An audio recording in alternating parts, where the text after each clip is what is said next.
नमः संस्कृताय मित्रों। संस्कृत सारम चैनल पर आपका स्वागत है। हम लोग अभिज्ञान शाकुंतलम का चतुर्थ अंक पढ़ रहे हैं, जो महाकवि कालिदास द्वारा रचित है, नाटक है। और हम लोग ये चतुर्थ अंक का 14 भाग पढ़ चुके हैं और आज 15वां और आखिरी भाग है। आज हमारा ये चतुर्थ अंक समाप्त हो जाएगा। 15 भागों में इसका कलेक्शन हुआ है। और वीडियो शुरू करने से पहले मैं एक बात जरूर कहना चाहूंगी कि आप लोग मेरी वीडियो देख रहे हैं, अगर आप पढ़ भी रहे हैं, अगर आपको मेरा चैनल अच्छा लग रहा हो, मेरा वीडियो अच्छा लग रहा हो, पसंद आया हो, तो और भी आगे ऐसे ही वीडियो पाने के लिए आप लोग मेरे चैनल को सब्सक्राइब कर दें, लाइक करें, वीडियो को लाइक करें, कमेंट करें। कोई अगर दिक्कत हो तो आप पूछ सकते हैं कमेंट में, या अच्छा लगा तो आप अच्छा भी लिख सकते हैं, जिससे मुझे ये पता चले कि हाँ, मेरे पढ़ाने से आपको समझ में आ रहा है। और एक पुस्तक हमारी खत्म हुई है, समाप्त हुई है। अब मैं दूसरा ग्रंथ पढ़ाऊंगी। तो आइए आज इसको समाप्त करते हैं 15वें भाग में। अभी तक हम लोग पढ़े थे कि शकुंतला जो है जा रही है, तो कर्ण ऋषि उसे कुछ बातचीत करते हैं, उसे कुछ शिक्षा देते हैं, कुछ आशीर्वाद देते हैं। शकुंतला इन सब में थोड़ा विलंब हो जाता है, तो गौतमी कहती है कि हमें जाने के लिए बहुत विलंब हो रहा है, पिताजी को लौटा दो यहाँ से, अब हम आगे निकलें। तो शकुंत और काश्यप ऋषि से भी कहती हैं गौतमी कि आप भी लौट जाइए, नहीं तो ये कुछ न कुछ बात, भाई बेटी है, कुछ न कुछ बात करती ही रहेगी, प्रश्न पूछती ही रहेगी। तो पिताजी कहते हैं कि हाँ बेटी, तुम्हें विलंब हो रहा होगा, अब तुम लोग जाओ और हम लोग आश्रम की ओर लौटते हैं। तभी जो है शकुंतला पिताजी को, अभी कल हम लोग पढ़े थे, शकुंतला पिताजी को गले लगा करके कहती है कि पिताजी, यज्ञ वगैरह से, अनुष्ठान वगैरह से आपका शरीर बहुत दुर्बल हो गया है, और अब जो है आप मेरे यहाँ से जाने का शोक, मुझसे दूर होने का शोक मत करिएगा, दुख मत करिएगा, नहीं तो आप और दुबले पतले हो जाएंगे, और ये दोनों सखियां जो है वो आपका ध्यान रखेंगी। तो आगे आइए पढ़ते हैं। समम एष्यति मम शोकः कथम नु वत्से त्वया रचित पूर्वम उटज द्वार विरूढ़म निवार बलिम विलोकयत। काश्यप ऋषि कहते हैं कि हे बेटी शकुंतला, त्वया रचित पूर्वम, तुम्हारे द्वारा पहले दिया गया, तुम्हारे द्वारा पहले रचा गया, दिया गया, ये जो उटज के द्वार पर, मतलब पहले ही वो कुछ दाने, निवार बलि, यहाँ देखिए निवार बलि है, निवार बलि वो होता है जैसे पक्षियों को चुगने के लिए कुछ दाने डाले जाते हैं, अनाज के दाने डाले जाते हैं, तो वो पक्षियों को जो देती थी, तो वो द्वार के, उटज के द्वार पर, कुटिया के द्वार पर, जो आश्रम में कुटिया था, कुटिया के द्वार पर पक्षी आके बैठते थे, तो उनको चुगने के लिए थोड़ा दाना, अनाज का दाना डाल देती थी, वही होता है निवार बलि। और उन वो दाने जो है, बारिश वगैरह के बाद वो दाने उग गए हैं, पौधा बन गया है अनाज का। तो कहते हैं कि हे बेटी, तुम्हारे द्वारा रचित पूर्वम, माने पहले दिया गया जो निवार बलि है, वो उटज के द्वार पर उग गया है, उगा है, उसको देखकर कथम नु, निश्चित रूप से, कैसे, मम माने मेरा, शोक माने दुख, समम माने शांत, इष्यति माने हो सकता है। यानी तुम तो जा रही हो, लेकिन जैसे बेटी जब ससुराल चली जाती है, तो उसके चले जाने के बाद उसकी यादें तो यही रहती है ना मायके में, तो वो देख देख कर माता पिता को उसकी याद आती रहती है कुछ दिनों तक, फिर अपने दिनचर्या में लोग व्यस्त हो जाते हैं। धीरे धीरे धीरे धीरे जो है सामान्य स्थिति हो जाती है। तो वो कह रहे हैं कि ठीक है बेटी, मुझे दुख नहीं होगा, मैं दुख नहीं करूंगा, लेकिन उटज के द्वार पर जो निवार बलि तुम देती थी, तुम्हारे द्वारा पहले निवार बलि जो दिया गया था वो उटज के द्वार पर उग गया है, पौधा हो गया है। तो उसको देख कर, विलोक्यतः माने उसको देख कर, भला कैसे, कथम नु, भला कैसे, मम शोक, मेरा शोक, शमम माने शांत, एष्यति माने हो सकेगा, अर्थात मैं कैसे दुख नहीं करूंगा, कैसे तुम्हें याद नहीं करूंगा। फिर कहते हैं गच्छ, जाओ, शिवास्ते पंथानः संतु, शिवास्ते माने कल्याणकारी, पंथाना माने रास्ता, संत माने हो, तुम्हारे रास्ते, तुम्हारा मार्ग कल्याणकारी हो, मंगलमय हो, तुम जाओ। निष्क्रांता शकुंतला सहयायिनः च, यहाँ संधि हुई है, निकलती है शकुंतला, सहयायिना माने अपने साथ जाने वालों के साथ शकुंतला आगे निकलती है, प्रस्थान करती है। सहयायी कौन कौन है? गौतमी है, शारंगरव है और शारद्वत है। आगे आइए देखते हैं।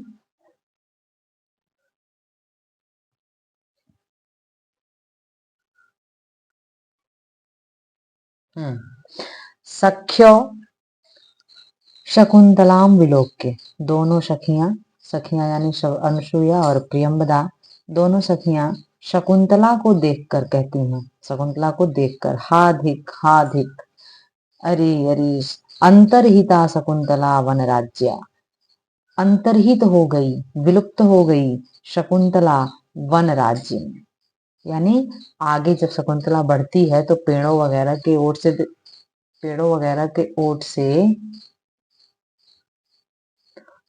के ओट से शकुंतला जो है आगे दिखाई नहीं देती है, निकल जाती है आगे। तो वही दोनों सखियां कहती हैं कि अरे, शकुंतला तो वन राज्य में, जिस वन में, आश्रम में, तपोवन से अंदर बाहर जाके अंतर ध्यान हो गई, दिख नहीं रही है।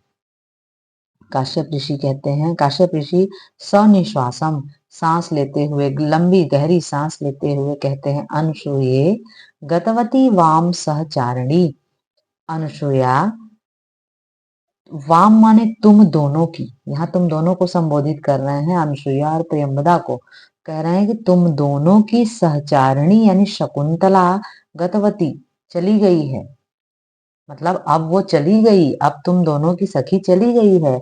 निगृह्य शोकम अनुगच्छतम माम प्रस्थितम, निगृह्य माने छोड़ दो, शोकम माने शोक को, और माम माने मेरा, अनुगच्छत मेरे पीछे, प्रस्थितम माने आओ, शोक को छोड़कर, माम माने मेरे, अनुगच्छतम पीछे, प्रस्थितम माने आओ, तुम दोनों की सखी चली गई है, अब शोक को छोड़ करके तुम दोनों मेरे पीछे पीछे आओ। उभे, दोनों, तात, दोनों कहती हैं, तात शकुंतला विरहितम शून्यम इव तपोवनम कथम प्रविशाव। यहाँ देखिए क्या है ये, उत्तम पुरुष का द्विवचन है, ठीक है, क्योंकि ये क्रिया शकुंतला और अनुसुईया, अरे, अनुसुईया और प्रियंवदा के लिए है। तो दोनों सखियां कहती हैं, हे तात, शकुंतला से रहित शून्य इस तपोवन में, इस आश्रम में कैसे प्रवेश करें। दोनों कहती हैं कि हे तात, हे पिताजी, हम लोग शकुंतला से रहित, शून्य, सुनसान, मतलब शकुंतला से रहित सूना हो गया है, सूना तपोवन हो गया है, उसमें हम दोनों कैसे प्रवेश करें। काश्यप ऋषि कहते हैं, स्नेह प्रवृत्ति एवं दर्शिनी, स्नेह प्रवृत्ति के कारण सदर्शिनी, ऐसा लग रहा है, बहुत ज्यादा प्रेम था तुम लोगों का शकुंतला से, इसलिए ऐसा लग रहा है, ऐसा लगता है, प्रेम में ऐसा लगता है, ऐसा होता है। सविमर्शम परिक्रम्य, ऐसा बातचीत करते हुए सभी घूमते हैं। हंत भो शकुंतलाम पतिकुलम विसृज्य लब्धम इदानीम स्वास्थम,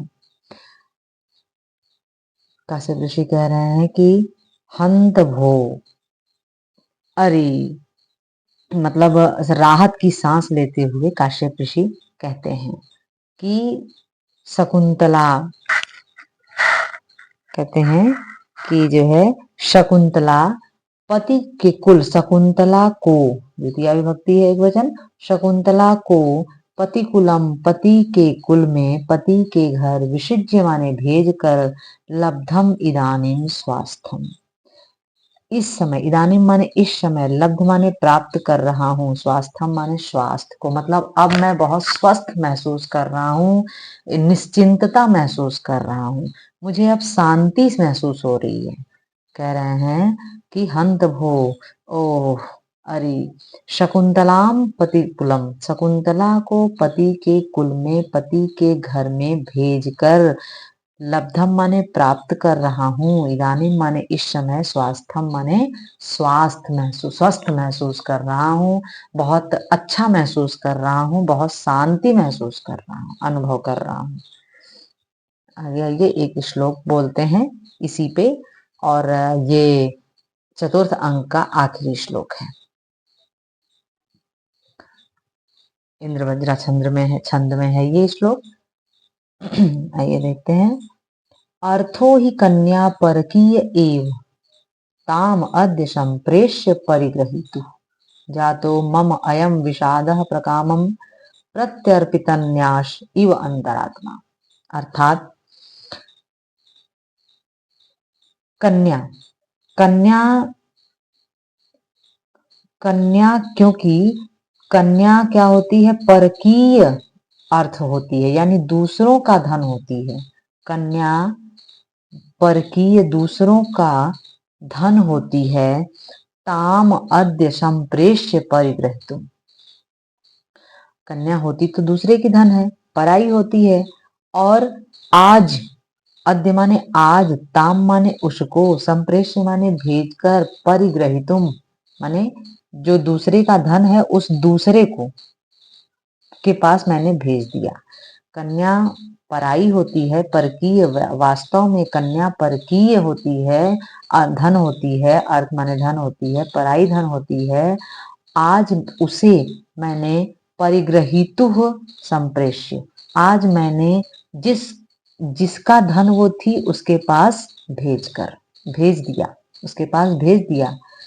मम अयम, भेजकर, मम माने मेरी, अयम माने यह, अंतर आत्मा, मेरी यह अंतर आत्मा क्या हो रही है, विशदः प्रकामम, मेरी यह अंतरात्मा, विशदा माने होता है बहुत खुश, बहुत प्रसन्न, विशदा माने बहुत प्रसन्न, और प्रकामम माने, विशदा माने बहुत खुश प्रसन्न, और प्रकामम माने मेरी यह अंतरात्मा क्या हो रही है, प्रसन्न हो रही है।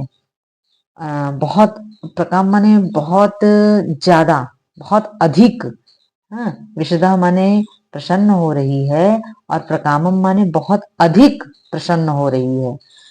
जातो प्रति अर्पित न्यास, न्यास माने होता है धरोहर, ठीक है, अर्पित माने अर्पित करके, प्रति माने उसके सही जगह को, उसके सही मालिक को। कन्या पराई धन हो, कन्या पराई धन होती है, वास्तव में कन्या होती तो पराई धन ही है, लेकिन आज उसको मैंने परिग्रहितुम, दूसरे को दे करके, आज उसे दूसरे के पास भेज करके, उसके सही मालिक के पास भेज करके, मेरी यह अंतरात्मा उसी प्रकार बहुत अधिक प्रसन्न हो रही है, जैसे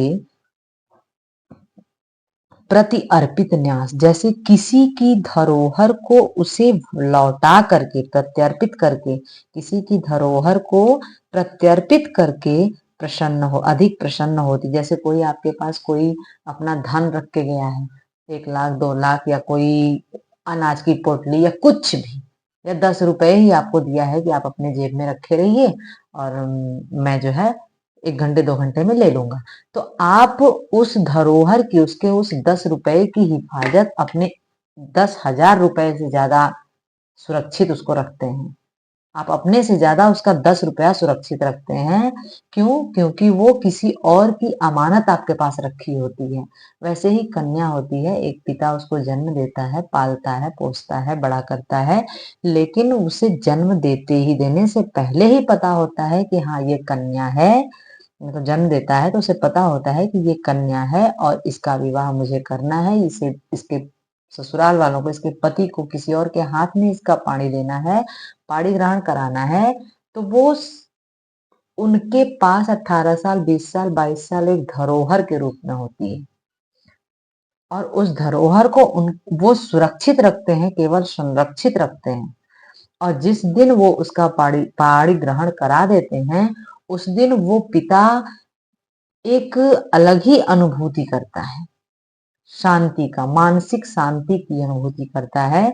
तो काश्यप ऋषि कह रहे हैं, वही चीज यहाँ पे कह रहे हैं शकुंतला को भेजने के बाद, कि कन्या तो वास्तव में पराई धन होती है, और ताम अद्य, उसे आज परिग्रहितुम माने भेज करके, आज उसे दूसरे के यहाँ भेज करके, उसको पति के यहाँ भेज करके, मम अयम, मेरी यह अंतरात्मा, उसी प्रकार, यो माने उसी प्रकार, अत्यधिक प्रसन्न हो रही है, जात है, जात माने प्रसन्न हो रही है, जिस प्रकार किसी की धरोहर, न्यास माने किसी दूसरे की धरोहर को प्रत्यर्पित करके उसको लौटा करके आत्मा प्रसन्न होती है, वैसे ही आज बेटी को विदा करके मुझे प्रसन्नता का अनुभव हो रहा है। इति निष्क्रांता सर्वे, ऐसा कह के सभी निकलते हैं और चौथा अंक समाप्त होता है। आज हमारा अभिज्ञान शाकुंतलम का चतुर्थ अंक समाप्त हो गया। इसका कलेक्शन 15 भागों में है, और हर एक पिछले भाग का डिस्क्रिप्शन में लिंक दिया हुआ है।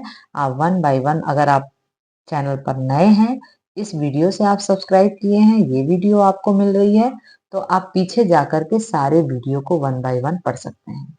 अब कल से हम नया ग्रंथ शुरू करेंगे टीजीटी का। आप कमेंट करके बता भी सकते हैं कि अभिज्ञान शाकुंतलम के बाद आपको पहले कौन सा ग्रंथ पढ़ना है। आज शाम तक आप बता दीजिए, फिर कल से हम वही वही ग्रंथ पढ़ेंगे। और अगर आपको हमारी वीडियो अच्छी लग रही हो तो आप सब्सक्राइब करें, लाइक करें और कमेंट करें। नमः संस्कृताय।